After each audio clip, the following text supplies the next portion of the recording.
الحقيقه احنا كان من يومين ثلاثه كده كان معانا الاستاذ حمد عيد، طبعا رجل الاعمال وايضا عضو مجلس اداره النادي الاسماعيلي. واحنا في البرنامج طرحت مبادره لما كنا بنتكلم على الازمه الماديه، وانا شايف الناس كلها ناس كويسه يعني ومبسوطين في مجلس الاداره، فقلنا يا جماعه لو يعني اقترحت قلت لو كل واحد منكم تبرع ب 200,000 جنيه، يعني جمعتوا 2 مليون، مليون ونص، 2 مليون جنيه، تقدروا تدفعوا مقدمات للاعبين وتقدروا تحلوا بشكل حتى ولو سريع الازمه القائمه دلوقتي. الراجل الحقيقه رحب وقال لو مجلس الاداره، لو الناس من مجلس الاداره دفعت ال 200,000 جنيه انا على استعداد ان انا ادفع. فانا معايا الاستاذ حمد عيد. استاذ حمد مساء الخير. الخير يا استاذ محمد يا راجل يا محترم. اشكرك يا فندم. ومعايا ايضا الاستاذ السيد محمد ابو السعود، العميد محمد ابو السعود رئيس النادي الاسماعيلي. مساء الخير يا فندم. مساء الخير يا كابتن محمد. الاول انا بشكرك على الاستجابه الفوريه والسريعه للاقتراح اللي قلناه هنا في السوبر كوره، وحضرتك فورا تكرمت واعلنت ان انت متبرع انت وعدد من زملائك، منهم نجلك في مجلس الاداره وعدد من زملائك بمليون جنيه، اعتقد كل واحد 200,000 جنيه طبقا للمبادره بتاعتنا. كابتن محمد المبادره جميله جدا وفي وقت فعلا ضيق. نعم. واحنا محتاجينه. نعم. انا بستجيب لمبادرتك ومبادره الاستاذ حمد. نعم. وحاجه جميله، وان شاء الله ال 200,000 جنيه بتوعي وال 200,000 جنيه بتوع حسين ابو السعود هيكونوا في النادي بكره الصبح. المطلوب بس بقى ايه؟ هايل. يعني الكابتن حمد كده بمبادره منه كمان برضه بكره 200,000 جنيه الصبح، والباقيين ان شاء الله هيجوا تباعا. انا كلمت 2 من اعضاء مجلس الاداره وهم قالوا هندفع، وان شاء الله نجمع الاثنين اللي هم مين بقى؟ ازمه النادي اللي هم الاثنين اللي هم الاستاذ بديع ابو علي. بديع قال انا هدفع على شيكين. والاستاذ عاطف عبد العزيز. عاطف عبد العزيز قال انا هدفع برضه. تمام. طب يعني كده الاستاذ حمد عيد بقى المفروض بكره الصبح يروح يدفع ال 200,000 جنيه. استاذ حمد يا ريت يا كابتن والله يبقى حاجه جميله جدا. معانا على التليفون استاذ حمد. هو انسان رجل اعمال محترم، واللي بيقوله بيوعد بيه بيوفي. استاذ حمد ما رايك؟ والله الحاج محمد ابو السعود ابونا الكبير واخونا الكبير. نعم. وراجل محترم وكلنا بنعزه، والله اقسم بالله انا ما بجاملش حد على فكره. انا عارف يا استاذ حمد، مش من اهل المجاملات، وبيبان من كلامك الحقيقه. يعني انا بقى هو عارف كويس انا احترم شخصيته قبل ما اكون عضو مجلس اداره. تمام. يعني الصبح في شيك ب 200,000 جنيه في النادي. انا بعد ما كله يدفع انا هدفع. انا قلت لك الكلام ده عند سعادتك. لا يعني افرض دفع 4 5 مش كله قدر. لازم ال8 يدفعوا عشان ادفع، علشان انا بعمل ملاعب ما حدش بيخسر حاجه الا انا. انا اللي بعمل ملاعب وما حدش بيخسر، لكن انا وعدت تندفعوا لازم ادفع. طب ما انت عارف ان في جبهه تمتنع، يعني في 3 باستمرار عاملين جبهه اللي هو الاستاذ خالد فرو. لا مش 3، انا بقول لك كده اكتر من الحاج محمد وابنه. انا متاكد. طب انت حضرتك بتحب النادي الاسماعيلي وعايز تتبرع، ليه مشترط التبرع؟ ما هو الراجل رئيس النادي قال الصبح هبعت ونجله هيبعت، وفي الاستاذ بديع هيدفع على شيكين. يعني انت حضرتك حتى تكون مشجع. خلاص يعني حضرتك تكون مشجع يا استاذ حمد. مشجع انا لا مش مشجع كوره، يعني مشجع لباقي الاعضاء. يعني لما اقول لساعتك انا اشجع من زمان. لا مش تشجع اللي هو تقف في المدرجات، اقصدك انك تشجع الناس في مجلس الاداره. طالما هناك من استجاب للكلام اللي قلناه يبقى حضرتك لازم تبقى انت النموذج. انا بوعد سعادتك وعد شرف، اول من نلاقي ال1,600,000. لا يا استاذ حمد كده سعادتك، يعني لا الوعد ان انت طالما في ناس بدرت. انا وعدتك في البرنامج بتاع سعادتك. طب انا هقول لحضرتك شيء معلش. اتفضل. حضرتك في البرنامج قلت لما الناس تدفع انا هدفع. حصل. وهذه مبادره خرجت مني ومنك واحنا قاعدين. لا خرجت منك وانا وافقت. وانت استجبت. مظبوط حضرتك استجبت. طب دلوقتي الاستاذ ابو السعود لما يقول انا هدفع وابني هيدفع الصبح. لا طب هكمل بس كلامي بعد اذنك. بص يا استاذ هكمل كلامي بس اديني فرصه. وبعدين الاستاذ بديع قال هيدفع على شيكين. طب الناس دي هنفترض انها خلاص هتخلص الصبح، ومعاهم الاستاذ عاطف بعد كده هيدفع، وانت تيجي لصاحب الاولادي شاركت في المبادره تقول انا مشترط لغايه اخر، افرض واحد ما دفعش يعني يا عم لو واحد ما دفعش انا او لا 3 افرض 3 ما دفعوش. لا مش دافع. لا يبقى كده الكلام اتغير يا استاذ حمد. لا انا قلت لو دفع. طب اخد راي الاستاذ ابو السعود. ايه؟ اخد راي الاستاذ ابو السعود. استاذ ابو السعود اتفضل. بتمنى ان الاستاذ حمد بمبادره منه كده ال 200,000 يكونوا في النادي بكره، هيفيدوا النادي تماما. المبالغ اللي لميناها انا المبالغ دي مش هنيجي جنبها. هندفع منها مقدمات اللاعبين.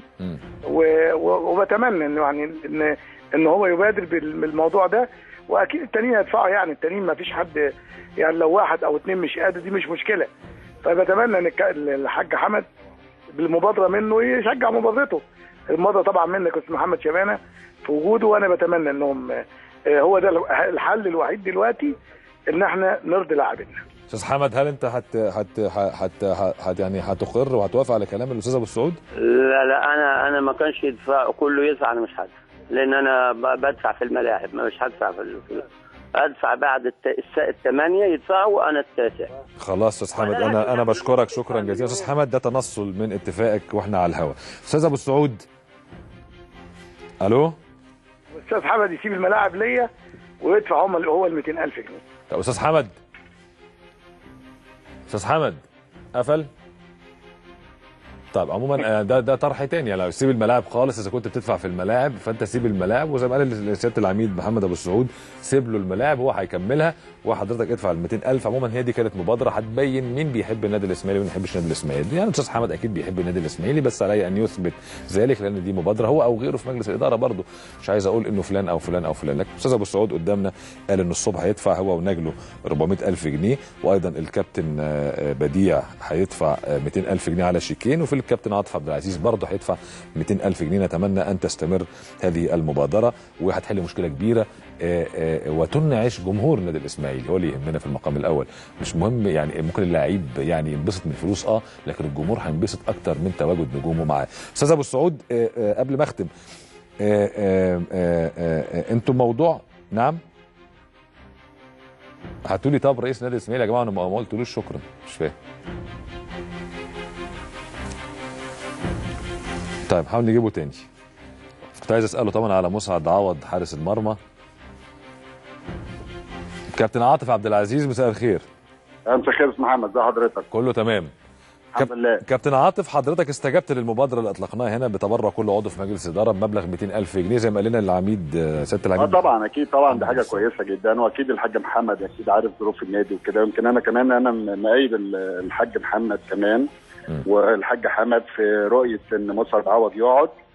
ويمكن الحاج حمد يعني انا فوجئت ان هو هيتبرع ب 350,000 جنيه في صفقه مسعد عوض، وده حاجه كويسه جدا طبعا. وانا بس الحاج حمد دلوقتي على التليفون الحقيقه يعني صدمني في انه قال انا مش هدفع ال 200,000 جنيه الا مع اخر واحد في مجلس الاداره يدفع.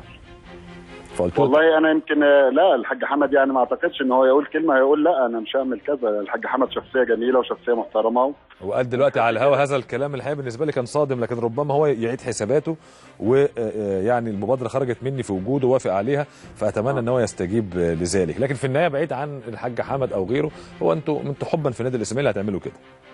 احنا حبا في النادي الاسماعيلي كده يا استاذ محمد، يعني انت عارف ان احنا داخلين عشان نخدم النادي الاسماعيلي، ده بيتنا اللي احنا اتربينا فيه. تمام.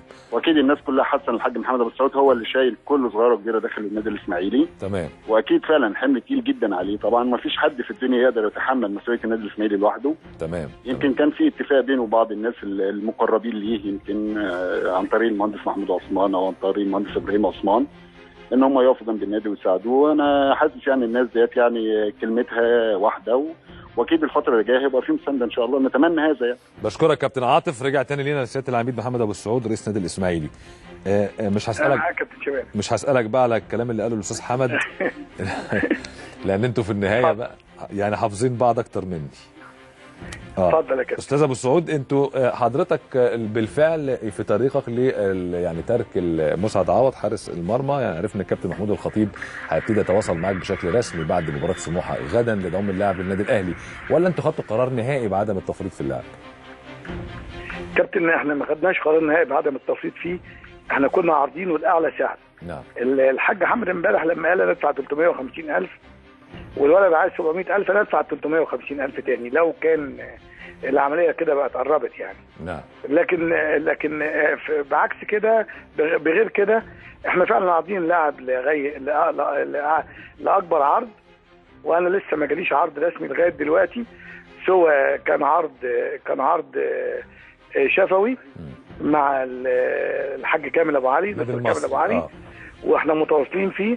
يمكن هو ظروف عمله اخرته شويه. وبالنسبه لعرض النادي الاهلي جالي شفوي. نعم. انما ما جاليش حاجه مكتوبه ابدا. انما انتوا في طريقك يعني يعني ترك اللاعب لاعلى سعر. لاعلى سعر. الا لو الحاج حمد التزم انه يدفع 350,000 جنيه، فانت بالتالي النادي يدفع 350 التانيين على طول. تمام يا كابتن شباب. ويتم التجديد مع تمام. احمد خيري وقع رسمي للنادي الاهلي زي ما سمعنا؟ لا يا كابتن، احمد خيري لسه متواصل معاه من يومين من خلال الجهاز الفني ومن خلال الكابتن عاطف. قال له لا ما وقعتش، وهو مدي فرصه للنادي. مش مدي فرصه يعني، هو ما فيش حد على فكره عايز يلعب بره، لان هم اللعيبه من الذكاء انهم يعرفوا ان الازمه الماليه دي على الكل مش علينا لوحدي. نعم. وعلى فكره احنا احسن نادي لغايه دلوقتي في صرف المستحقات اللاعبين. وده حصل في الزمالك يعني اللعيبه السنه اللي فاتت و25% لكل اللاعبين السنه دي. وفي الزمالك في ازمه مستحقات. يجيبوا لنا نادي عمل كده كابتن. لا الزمالك في ازمه مستحقات، الاهلي في ازمه مستحقات، كل انديه مصر اعتقد دلوقتي في ازمه مستحقات. كابتن لعيبه نادي الزمالك في ناس ما صرفوش غير قسطين كتير يعني. نعم. غير قسطين من السنه اللي فاتت، وكذلك لعيبه النادي الاهلي، ولم يجددوا للاعبين اللي هم عليهم الدور لغايه دلوقتي، لا هنا ولا هنا. واحنا نفس حالنا حال التانيين، بس احنا الوحيدين اللي نقدر نسدد للعيبه. احنا جاي لنا فلوس ان شاء الله. نعم. للعضويات، ومن احد البنوك هيشتري العضويات ويديها للناس يعني. للجماهير. وان شاء الله هناخد مبلغ كويس، وهناخد مبلغ كويس من المشروعات الاستثماريه. احنا بنسابق الزمن. نعم. بنسابق الزمن عشان نطرح الحاجات دي. وفي ناس كتيره جاهزه انها تشتري ارض وتشتري محلات وكل الكلام من ده. بس للاسف يعني في بعض المعوقات. نعم. لكن مش من شباب الرياضه بيساندونا، الوزير بيساندنا، والشباب الرياضه بيساند للاسف من البعض داخل اسماعيليه، لكن برضو هنخطي كل الصح. بشكرك العميد محمد ابو سعود رئيس النادي الاسماعيلي، شكرا جزيلا. في هدوء في بورسعيد بعد تصريح جمال علام رئيس اتحاد الكوره بمشاركه المصري في الموسم الجديد. الحقيقه رئيس اتحاد الكوره قال خطاب الداخليه خاص باختار وزاره الداخليه ومعرفه طرق تامين الفريق سواء في اللعب، يعني هيبعت للداخليه يعرف طريقه تامين الفريق ازاي في الماتشات ومقر الاقامه وحمايه اتوبيس الفريق واللاعبين. بيقول جمال علام قال في تصريحاته ان مشاركه فريق المصري نهائيه ومؤكده في الموسم القادم، وليس هناك اي مؤامره زي ما البعض بيقول لابعاد المصري عن المشاركه. العمري فاروق طلب من مجلس الوزراء ان يتم زياده عدد الحرس الخاص به من 2 ل7 بودي جاردز. عارف البودي جاردز دول يعني بيبقى عارف التريلات اللي في الافلام العربي بتقف دايما، تلاقي مثلا يعني